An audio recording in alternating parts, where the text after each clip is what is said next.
Il était une fois un homme appelé Zachée, qui vivait à Jéricho.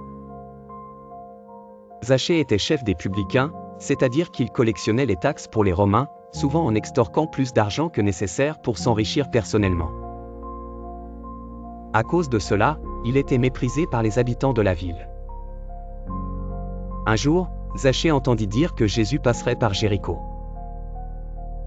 Curieux de voir cet homme dont tout le monde parlait, mais trop petit de taille pour voir par-dessus la foule, il grimpa sur un sycomore pour avoir une vue dégagée. Lorsque Jésus arriva à cet endroit, il leva les yeux et l'appela par son nom, « Zachée, descends vite, aujourd'hui il faut que je demeure dans ta maison. » Peu importait à Jésus les péchés précédents de Zachée, ce qui lui importait, c'était son désir de réconciliation et de transformation. Rempli de joie, Zachée descendit du sycomore et accueillit Jésus chez lui.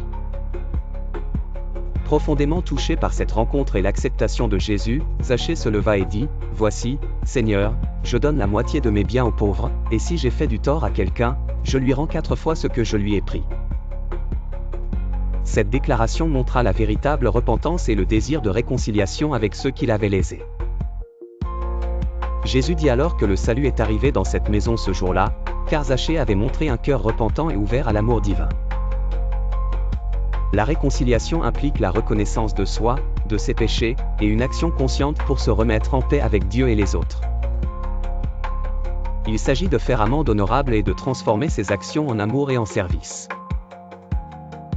Heureux ceux qui procurent la paix, car ils seront appelés fils de Dieu.